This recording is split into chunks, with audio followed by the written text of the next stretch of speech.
We're here with Larry Mitchell, and we wanted to know a little bit about what you have done in the past. Like, can you give us a brief history of some of the cool stuff that you've done?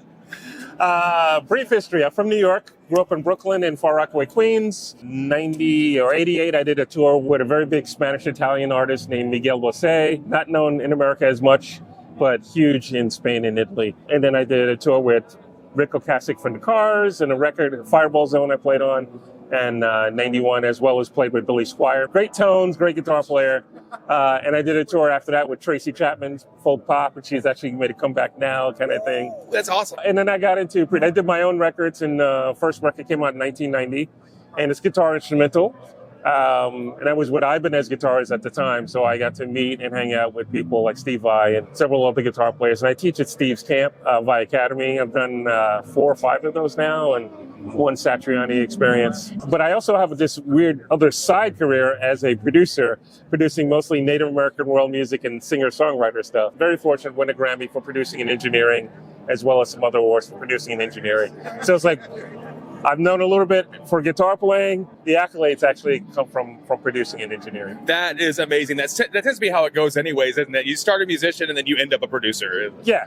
I started producing and literally by accident, because I had been signed to 5 labels and not gotten paid from any of them. What? And we can make a record on a laptop and an iPhone right now. Yeah. You couldn't do that in the 90s. So after a really bad experience with a major label, a friend said, you need to make a record. And I was like, I don't have the money. I don't have the budget to make a record. He goes, here's the keys to my house. I have gear in the basement. Home studios were not really a thing then. You put it together, you can record. And what a lucky thing. I had only been on the playing side of recording at that point. So I sat in the basement and on the phone talking to some of the music industry's elite that I had gotten to meet. And everyone, and I mean everyone, took the time to go, hey, yeah, so just plug in this cable, do that, don't do this. I mean, from the most basic stuff to the most advanced stuff, they gave, everyone helped. And I think everyone saw I was in a fragile state. And it's like, okay, yeah, hold on a second. They would stop in the middle of sessions and they Give you the time. And just say, all right, what are you trying to do? Okay, and they all helped. It was wonderful. That kept me in the music business. I was able to do a record literally just by accident, and it kept me in the music business. That is awesome to hear, dude. People that were there for you to help you move forward in this thing too. Yes. And that's hard to find sometimes. It's not what you know, it's who you know, and then it's what you know. Yes. And they helped you to know what you know. How you treat people is how they treat you. 1,000%. So it's gotten me to stop or recognize that emotion in people and try and be as helpful as I can. That is lovely, and that is exactly how people should be. That is humaning to the 100th degree. Yeah, yes. This business is not always, but yeah. So my experience has been, since then, has been really great, so I try to keep passing it on. Is there anything else that you do that you can share with people that is not quite the past, something that's in the present that you are truly proud of? I do like working with kids. I should say, whenever you see young kids, there was a couple young kids when I did a performance yesterday that were, they were under 10 easily, but they were enthusiastic watching and listening me play. I went out and played with them while I was playing. We're in the music business, right? Mm-hmm. It's not the most popular thing with young people today. No. So when you see that, foster it, help it, encourage it, make it available, don't force it, because if we don't take care of the youth in music, this won't be here. It'll be the day the music died. So I try and do that, and I work with kids with autism and adults with autism. Last month was Autism Awareness Month, so I did an event at FSU in Tallahassee with 4 individuals that are really gifted on the spectrum. Yeah, really gifted. We did a nice show at the Museum of Fine Arts, and then I went and did an event out in Sheridan, Wyoming, for autism there and stuff like that. So I do try and do as much as I can. You were helping so many people all over the place. The world is so much bigger than just music, but also music is big in helping other people. So big time. If I can do something, great.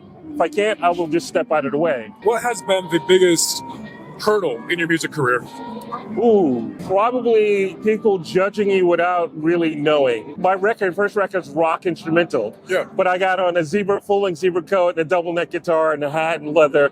And we would go we would go to college radio stations to promote the record, and doing a whole interview several times. And the DJ, back then, every DJ's doing cards, doing all of this stuff. So when did the record come out? Oh, cool. Yeah. And they go, can we play a song? And we go, yeah. And they go, well, we don't have a copy. I'm like, the radio programmer for the record company would be, we sent copies to go, I don't have it. So we pull out a copy to play it, and the guy go, oh, it's kind of cool. It's rocking. And then there would be a person of color come in, because college radio, every couple of hours is a different station. Yep. And he goes, hey, Larry Mitchell, man, I got copies of your record. I really dig it. And he's like, what? He goes, yeah, I'm the jazz guy, or I'm the funk guy. Oh, and so they would automatically get put in that category. And Absolutely. Like Absolutely. So that's probably it. Yeah. I mean, that's one of the things to say. People judging you and stuff like that. Or Music has been falling off for a lot of kids recently. Yeah. A lot of people now think it's impossible to break into the music industry because of all the horror stories that everyone hears and how it's, not as profitable as it once was. What do you say to that? Not necessarily possible. It's kind of going in a circle. Remember in the 50s and the 60s, the artists were putting out singles. Yeah. They weren't making any money. They made their money from playing live. Correct. Yeah. Right? So we're kind of back to that. We're back to singles instead of albums. 70s became an album era, right? And we're back to like, how does an artist go out to make money? First of all, I think everybody should play an instrument. I don't think everyone should do it as a career, because you're going to hit brick walls. If you have the passion, you hit the brick wall, you got to go. All right. Oh, I'm going to go around this wall. Yeah. Right. If you don't have the passion, you hit the brick wall. You go, I can't do this anymore. Or by the time you hit the third or fourth wall, you're like, this is too hard. I can't do it. I've been winding ways to do music and still do it I've been playing guitar for the last 51 years. So have you noticed kind of having to reinvent yourself every cycle? Yeah, you do have to reinvent yourself somewhat. Okay. Yeah. Not necessarily the style of music, but how you go about doing stuff. Wow. Okay. Trying to keep up with social media and what's happening in social media now. Yeah. All right, and then you have to prioritize. Do I want to go down that particular road? Is this my target audience?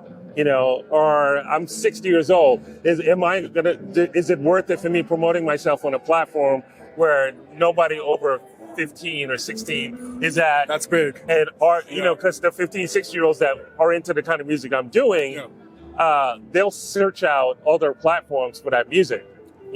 So you have to figure out, where do you spend your time? You have to do social media now. The fact that we can do social media is amazing. Sure. Game changer. Yeah. Sure. Yeah, I mean, again, we could do a record on an iPad. You could shoot it on several iPhones right here and have it released next week. We can do that right now. Yeah. You couldn't do that 20 years ago. You couldn't necessarily do it 10 years ago, but you could do that now. And then you have the ability to promote it. And I produce other artists, and I go, how are you going to promote it? As your plan? I don't have a plan. You should have a plan. Videos, it doesn't cost much to make lyric videos today. You got to do a little bit of everything. So you have to be the business now yourself. You have to be the business. So again, it's not for everybody. But you have the ability. We have the ability to do what it took teams of people to do at record companies years ago. And years ago, record company released a record, and if it didn't show any promise in 13 weeks, it was dead. They're like, all right, so you working on some new stuff? Yeah, this record is dead. We're not promoting it anymore. Yeah. But now we do a record, and you got to promote it for the rest of your life. And you should promote it. I just produced a guy who's a really great singer-songwriter. I go, you did a record before? He goes, yeah. I said, so are you still promoting? Because I hadn't seen anything. He goes, no. I go, why not? He goes, I don't know. So why put out? There's like 12,000 or so, 12 to 15,000 records singles a day released. Yeah. You got to really work to get people know that it's out there. You can't just release it and then go, all right, I'm going to go on to the next thing. You got to have a little bit of a plan. It takes years to become an overnight success. It does. Absolutely. Jerry Cantrell once said. Yeah, but we have the ability to release something and be very specific in your marketing. Yeah. If you do something that's very different, it's the internet. Exactly. There's something for everyone. Figure out what that is and where those people that would like your stuff hang, and get it out to them. Yeah, that's fantastic. And they will do the rest. Because, if you're into something, I'm into Star Wars, and I see someone with a Star Wars shirt, I'm like, hey, may the fourth be with you. And they connect. And it connects right there. If someone makes something that's got Star Wars in it, and I'm like, hey, you got to check this out. You know, And you're going to roll the ball. it's the same thing Yep. with music. Someone's like, "Oh, you're into that kind of? Oh, you should check out. I just heard this thing." We used to do that years ago. We Yeah. used to turn people on to, I'm a big Prince fan. It's like, have you heard the new single? Oh, yeah. Have you heard the B-side? Yeah. Have you heard the B-side on the purple vinyl, not the red vinyl, because it's a Exactly. different version. Exactly. So when you find someone else, you turn them on to this stuff. So find where the people that like your stuff, that you think would like your stuff are, and get it out to them somehow on social media. Target that group of people. Yeah. You don't necessarily have to sell millions of records anymore. You could sell thousands and you can have a career. Wow, that's fantastic. A plethora of knowledge, Larry Mitchell. Thank you so much for your time. I'm just doing what I do. Really appreciate Thank you. Thank you, guys. so Thanks for much. having me on. Thank you.